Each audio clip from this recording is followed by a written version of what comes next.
Have you ever heard of somebody who abducts little boys? Room below's got some horrible smells. We don't want to go in there.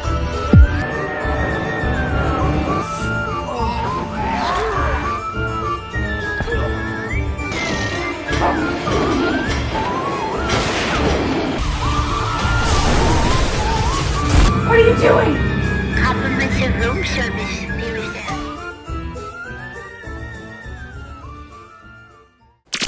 Hello and welcome to another Dollar Store Drive-In. I'm your host, Laura. I'm Joe. And we're the Newly Dads. If this is your first time tuning in, welcome to the show. This is a half-hour chat show where Joel and I talk about a movie that we've watched. If this is not your first time, thanks for joining us again. You can find all of our information, if you are new to the show, at our website, which is thenewlydads.com. On our website, you will find information about our show. You'll find information about other things that we do. So we are artists. We do create things. And once a year, we do something called the Witches Market that is located in Belvedere, Illinois at the Boone County Fairgrounds on the very first weekend of October. So on the first Saturday, so it's October 3rd is going to be this year. And I believe it's like 6 to 11 or something like that. It's like It's later in the day. It's later in the day. Yeah. He'll put the information up.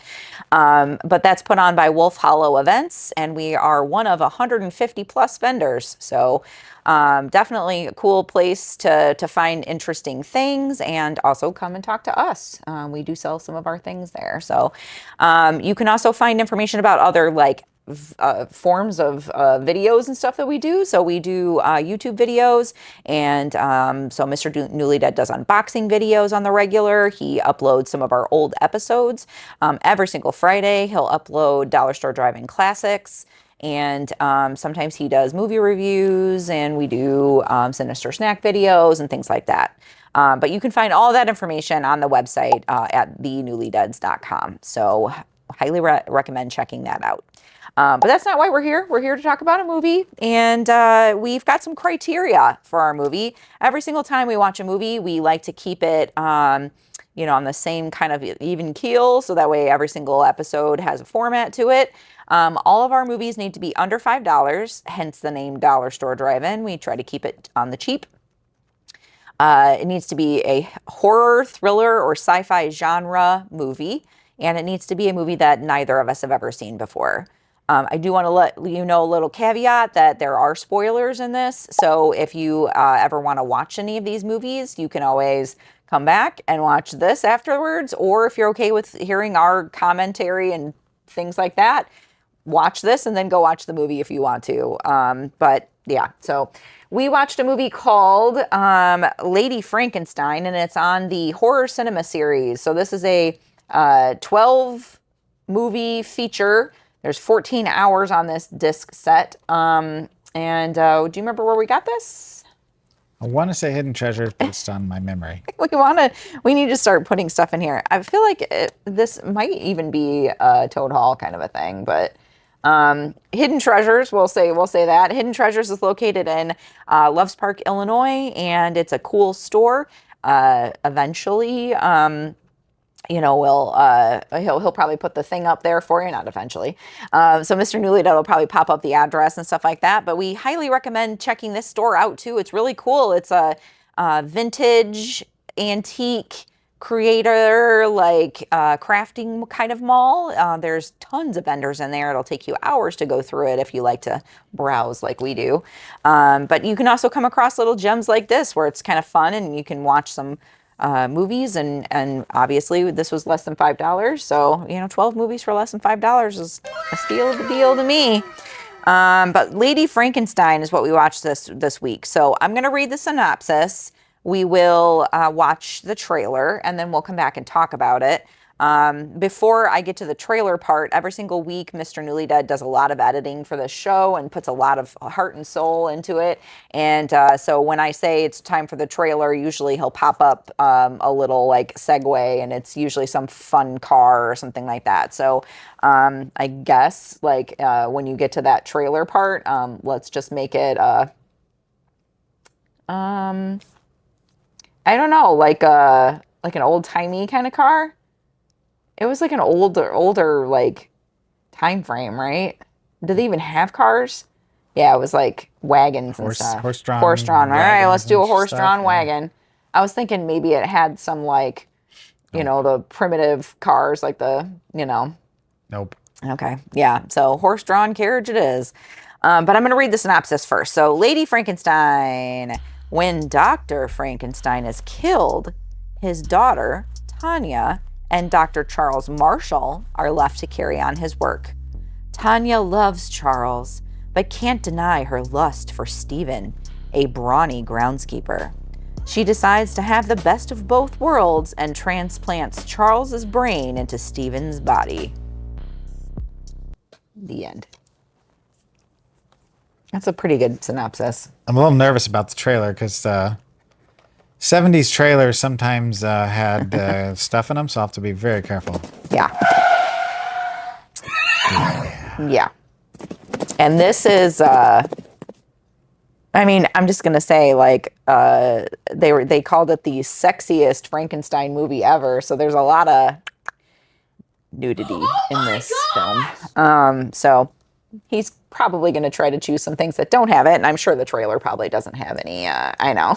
If they do, maybe do your editing and put some little boop boops on things. And Yeah, the 70s, sometimes the trailers were like 5 minutes long. They gave the entire plot. And they yeah. were no red trailers. They were just all trailers. All trailer. All right. Well, we're going to pause it. We will be right back. We'll talk about the movie and see what you guys think about what we have to say. So we'll be right back. But to create life, should man leave that to God? Here on Earth, man is God.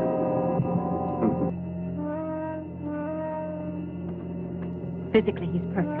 His body's strong and beautiful. Be honest, wouldn't you like to have such a body? What does that have to do with me? Everything, because you love me. I know you do. Could you love me? Yes. You look like Thomas.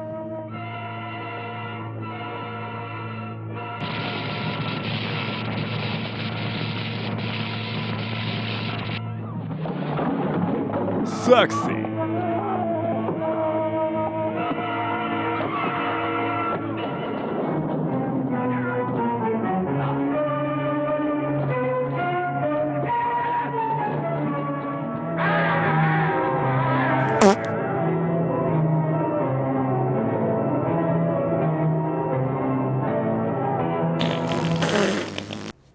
And we're back. And Mr. Newly Dead has a piece of paper in his hand, which means that he's got his notes. So whenever we watch a film, I will take notes digitally and then print them out. And then at the end of the year, Mr. Newly Dead will collect all of them, put them into a flip book on our website. And you can go check out the last 3 years, which are available right now. And this year, 2026, will be available at the end of the year at some point in the new year. So keep your eyes peeled for that if you want to go see kind of what we thought, background stuff, recommendations, etc. It's all there. Mrs. Newly Dead also is committed to taking notes this year, and she is currently at 100% yet again. She's taking hers on her iPad, which are a lot more colorful than mine are typically. But we also draw pictures and things like that, so I'm going to show her what I drew on here. It's just the picture, the little lightning bolt thing is just my notes. Oh, okay. Yeah, he drew a Frankenstein. Yeah, it doesn't look like the Frankenstein in the movie. though. No, I drew the Either one. Frankenstein in the movie. It's bad. Here's a hot mess of Frankenstein. I also drew a flower, Yeah. and I drew What was that guy? Frank. That's an F in his Oh. arms. And then I put a beard on her because, She looked like she had a beard, and I don't have the other cover with me, but yeah, the cover to this movie looks like, that. And so I just grayed in her little beard thing that she had going on. But it was very that's weird. dark shadows, and it looked very, hairy. Not like So- Barnabas, but Dark Shadows, but Yeah. I'll put the poster up. Oh. Maybe. Well, you'll have seen the poster. Oh, a torch. I drew a torch, too. You'll have already seen the poster. Maybe I'll throw it up again and I'll zoom in on that. But it's weird because it's very Yeah, the choice of shading it because she clearly did not have a beard. a beard in the film. And technically, there's 2 monsters in this movie. Technically, Yeah. so but we'll get to that. Yeah. So, Lady Frankenstein is from 1971. This is currently sitting at 5.2 out of 10 on the Internet Movie Database. Now, as we were getting this, I'm like, man, that title sounds really familiar. So I looked up on one of my favorite sites, Blu-ray.com, and I'm like, I think I have this already. Like, I haven't watched it, but I think I have it in my collection. And I looked, and it's on the Dance of Macabre collection from Severin, Volume 1. It's kind of the tentpole film from that box set. It's the 3 movies, and they've since released up to Volume 4 or 5. I think they're about to release Volume 5. It's been gaining traction. But anyway, so I had it on Blu-ray. So we actually watched the Severin Blu-ray, even though we had it here, just to kind of get, best quality possible. So just a little insight. We did watch the cleaned up version, which it was still $5 because this we already own. Yep. So this is directed by 2 folks. The first one is Aureliano Lupi. This is their only credit. And then this was directed by Mel Wells, which is a great name, who did Code of Silence, which I believe is the Chuck Norris movie. Is that like the Cone of Silence? Kind of, but with more kicking. Island of the Doomed, which sounds like something we'll probably watch at some point. And then Hello, Glenn Ward, House Dick, which I assume is about a private investigator. Hello, Glenn Ward. How is Dick? House Dick. Oh, House Dick. Hello, Glenn Ward, comma, House Dick. Okay. So I assume that they mean like, hello, Glenn Ward. He's the private Dick. investigator, detective. Yeah. We've been watching Spider-Man Noir while we finished it, and he's a dick in that. So this is written by several people, actually. The first one is Aurelio Lupi, who also wrote Vento, Vento, Portale Via Cante. Is it Lupe? Lupi, L-U-P-P-I.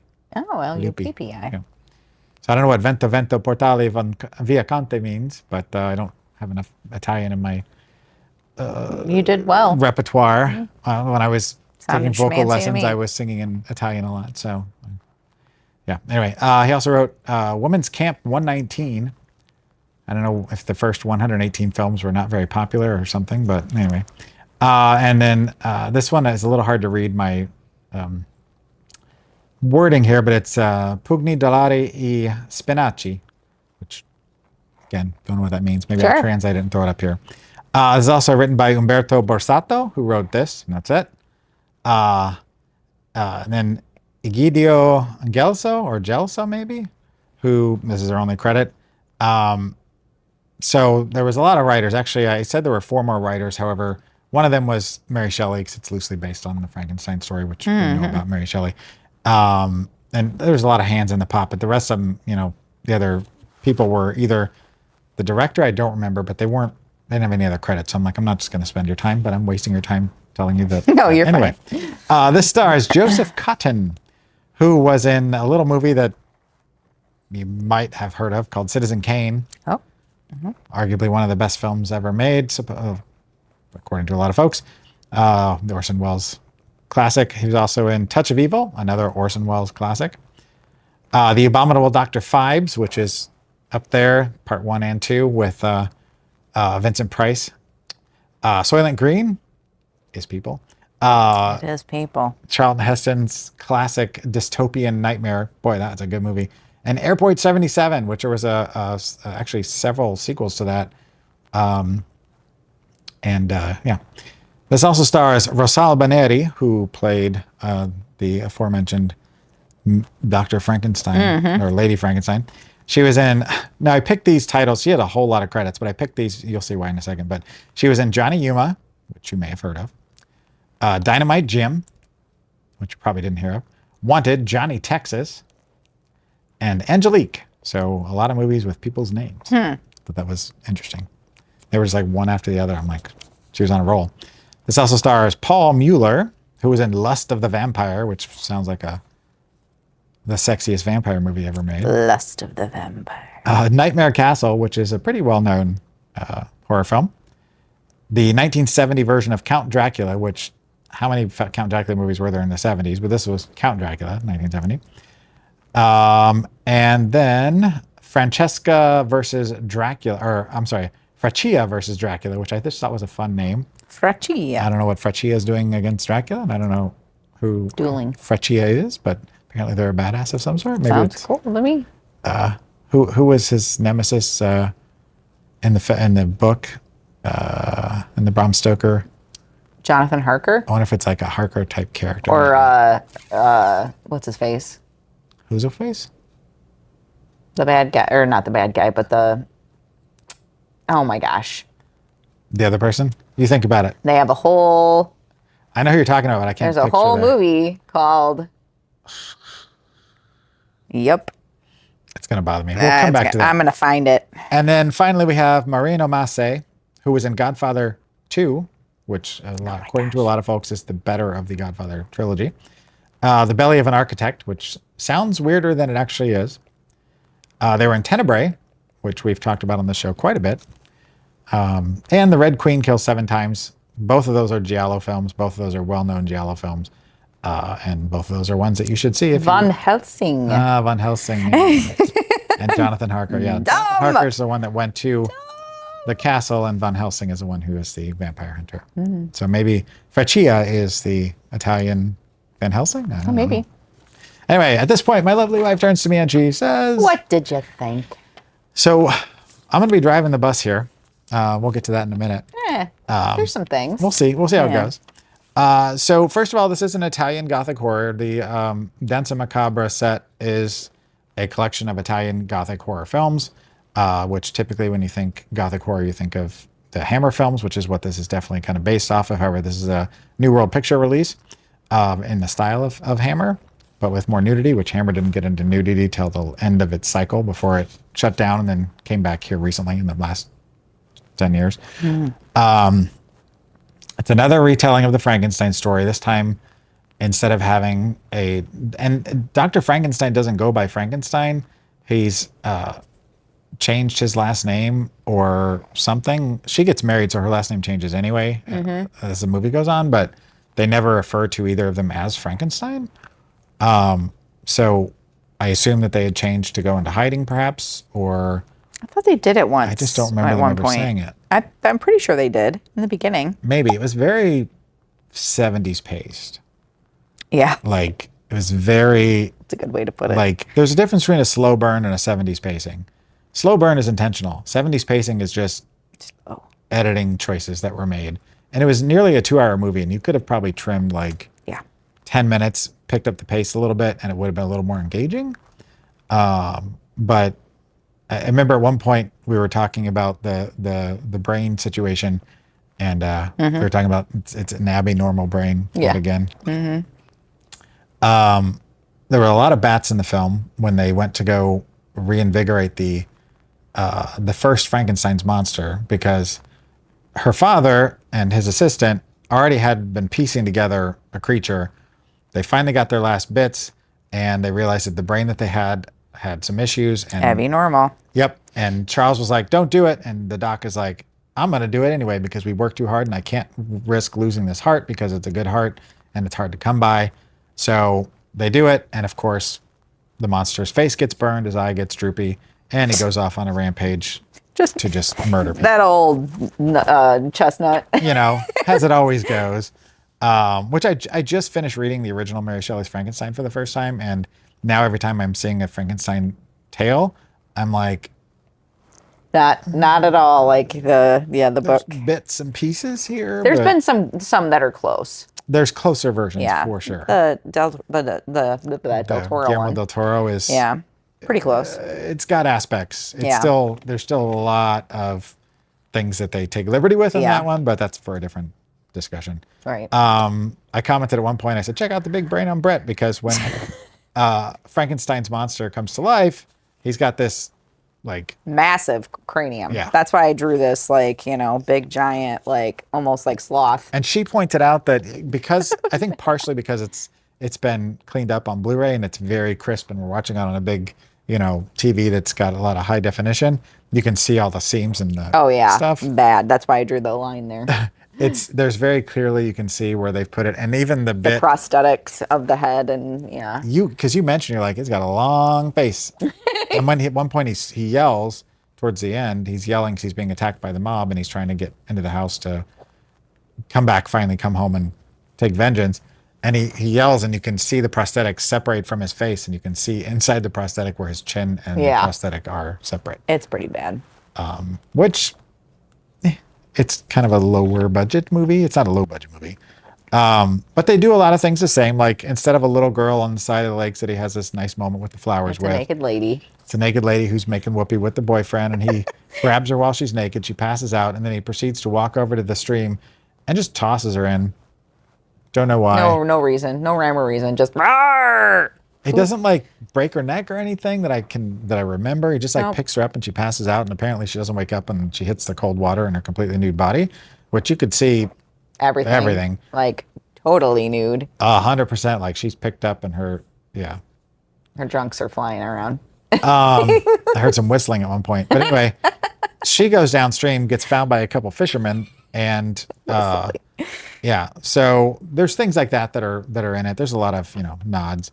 But the one thing that I thought was weird, and I kept trying to do research as I was watching, was whenever they got to the points where he would like kill somebody, like he'd break their neck or he'd whatever, they always pulled away or they cut the scene right before the actual death happened. Probably because the prosthetics were falling off. Maybe, I don't know. You only saw one instance of gore after the fact, and it was pretty subdued. Yeah. But even like the brain in the jar looked like a paper mache. Yeah, the whole body. Like, when they showed it like on the slab initially, it looked like a paper bag. Yeah. Like a shiny paper bag. I was like, that is a paper mache body. Yeah. Even my kid that was watched the first half with us. Don't just put a blanket over it, a sheet over it. Like, you know, if you don't have the money to like make a body, don't have it a paper bag. Yeah. They were trying to show that they were taking things in and out of the corpse and putting it together, but Still, just hold up a fake heart or something. And yeah, if you don't know how to do, it was not great. I mean, if you've ever seen a dead body, it does start to look a little like beef jerky as it Yeah, but this was like paper, furthers in the process. Even if you've had like a grocery bag. yes. I mean, even if you've had a body that's been preserved, it still tends to wrinkle up and get very chewy looking, for lack of a better word. This, looked like, anyway, I knew that because I was in medical school. No, he just likes dead bodies. I just like dead bodies. He pushes a mom down at one point, and that's how she dies. Doesn't there's no bones breaking. He just pushes her down, and she's dead for some reason. Doesn't kill kids. That's strong. Yep, he is just that strong. No kids died. We never know why he's killing everybody, because basically what he does is he leaves the castle, and they're like, he's going to come back and kill Dr. Frankenstein, for taking vengeance. But he makes this trek just wandering around in a circle and then comes right back to just come after him. Like, why didn't he just go back inside and take his vengeance right away instead of running around and acting like a homicidal maniac? I felt like the only character in this that was truly innocent was Thomas. Yeah. Who got used. Creeps me out because he's He's got some sort of disability where he has a hard time talking. He isn't able to do complex thoughts. Like, he can take care of the animals. Yeah. He can do basic functions, but he's not like. So when I read the synopsis, it creeps me out a little bit because it says she cannot deny her lust for Stephen, a brawny groundskeeper. Well, this guy is obviously not able to Which his name in the movie was Thomas. Oh yeah. Yeah. Yeah, you're right. But it says Stephen on here. Yeah, Charles is her husband, who she loves but doesn't. And that's who they're talking about, though. They're talking about. But they're Thomas talking about is Thomas. the guy with the bad wig. So she seduces Thomas, which of course he's like, cool, bro. And then Charles suffocates him so that he still has his pretty face. And then they decide to do a swap and put Charles into Thomas. Yeah, because Charles is like an old dude. Yeah, because she's like, I love you, but I don't love your body. And she's like, I love Thomas's body, but I don't love his brain. So let's mix them up. So they make a second monster because she's a surgeon. So double monster. And he looks better. He doesn't have a giant face like the other guy. He has a little bit of a line in the wig on his head. And it's funny because they're here, put this wig on. It'll look like, Thomas's hair. And they just put the same wig that Thomas already had on from earlier. Because he already had a wig on. Yeah. It was a funny little thing. It was pretty funny. And then at the end, the monster comes back. He's out to kill Frankenstein. Frankenstein's already dead. So he's going to kill whoever's in the castle. And now Charles is now Thomas, and he's super strong. And so you get two Frankenstein monsters fighting each other. Yep. Amidst a whole lot of nudity that's happened up to that I wrote point. down dueling monsters. And so that part was new. That was kind of fun. Yeah. But then the ending happens, and I just wrote, wait, what? Like, do we spoil it? I mean, I did give the caveat in the beginning that it was going to be spoilery. so after they finally kill, she stabs the monster through the back, The big-headed monster. and the blade goes all the way through to the Thomas monster, and he's not dead though. So the first one I thought dies. he died at first. I was like, oh, gee, that was dumb. Well, after she stabs him, the monster kind of stumbles back, and then she takes an axe to the back of his head, which does kill him. But then Thomas is still alive, but then they decide, amidst the burning laboratory and the police and Yeah, the because people just came in with torches and they're just like lighting things on lighting fire. everything on fire, no Whee! trial, no nothing. And Thomas's sister is there looking for Thomas's body or find him. She and the police guy walk in into this lab that's on fire. The Thomas monster and Lady Frankenstein are laying in front of the fireplace getting busy. Like she's completely nude. And then he chokes her to death, and then credits. Yeah, Like that was it. no like Yeah. summation of like, and then such and such happened, and everybody got their just desserts and cookies and whatever. Nope, just credits. Yeah. So Well, what are your final thoughts? my final thoughts are: I have very mixed feelings on this. Like, who the what now? I said boobs, boredom, and more boobs. I said boobs.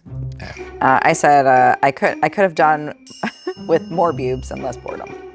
Now, what happened? I fell asleep many, many times watching this, but that goes to show you that I was able to still hold a conversation with him about like the meat and potatoes, because every time I would wake up, it seemed like they were on the same scene. That's how long these scenes were, and so But we always try to keep up front with you guys. yeah. about what happens. I And hate my when kid, I fall asleep. when she said that this is listed as the sexiest Frankenstein movie, my kid went, I'd rather just see like Porn. like if you're gonna do that, he's just like, just watch porn if that's what you're into instead of watching this. And we're like, fair point. So halfway through the movie, they got up and left and Yeah, didn't watch because the they end. were bored. So Yeah, yeah, but I fell asleep many times.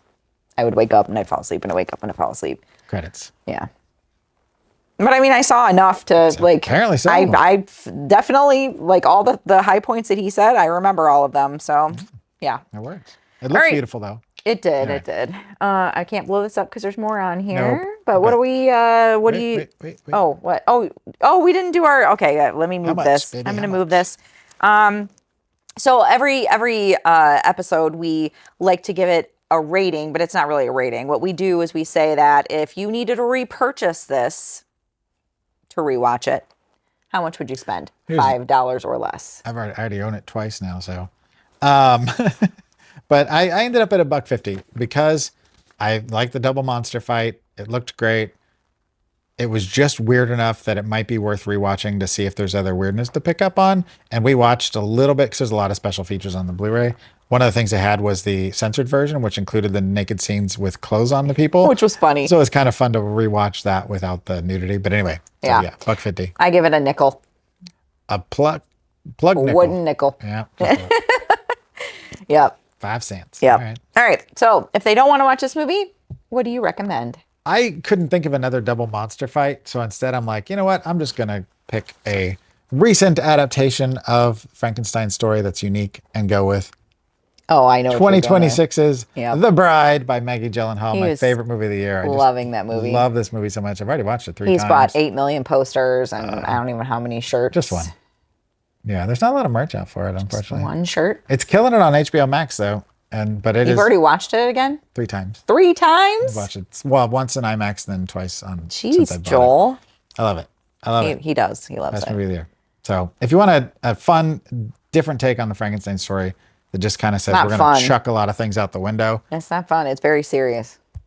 Serious business. Serious business. I don't Yeah. know. It's a different take though. It's That's why I like fun it. in the fact that it's I've like not seen this version of different time monster. frame, different, way different. I mean, the monster's the closest thing to the original story. I mean, as far as like, you know, being eloquent and Yes. speaking and pathos and all of that. Yes. But the rest of it is just kind of like, all right, let's Yeah. see what happens when we do this. Right. But anyway, yep, that's the right direction I went. All right. What are we watching next week? Oh, yes. This has potential. I always say that with the hope that it's going to be decent. It's from 2016. I don't know any of the people in it. Look at the back. Oh, You might I know one recognize person the in a person on the minute. back. Oh, I do know that guy. Yep. I follow him on Oh, I know that I guy. follow him on Facebook. Okay, Actually. never mind. I know some of these He's people. fun on Oh, I know a Facebook. lot of these people. I just don't know what their actual names are. Yep. Funny.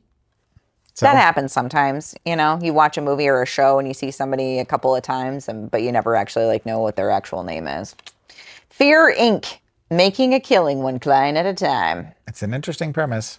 Okay. Not totally new, but interesting. You're definitely going to know a few of the people that Oh, are yeah. that are in this. Okay, so this is tailor-made for genre junkies. That's us. Joe is a slacker leeching off his rich girlfriend and bored out of his skull. With Halloween approaching, this is a Halloween one. Yeah. He's hoping for a horrific time to jolt him out of boredom. After a night of partying, a drunken Joe calls Fear Inc., a personalized haunt service that promises to bring fear to life. Expecting a series of dull attempts at scaring him and his friends, the group begins to question the nature of the pranks as the thrill of a lifetime turns into a fight for survival. That sounds fun. There are definitely some good actors in this, so I am excited. In particular, the last one. Everybody knows who that is. Yeah, which I have. As I was writing my notes, I'm just like, yep. Like so many movies to mention. Yeah. Exciting. All right.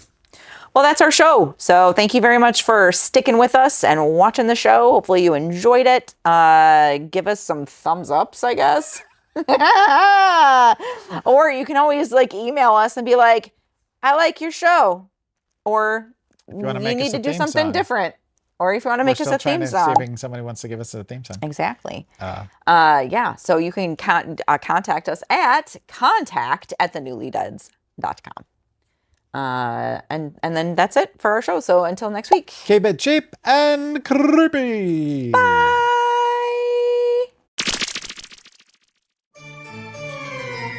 Doesn't mean you should go chasing the dead. It may be your robot, but it's my house. I want to get a close look at these sharks. Sounds dangerous. Well, be careful.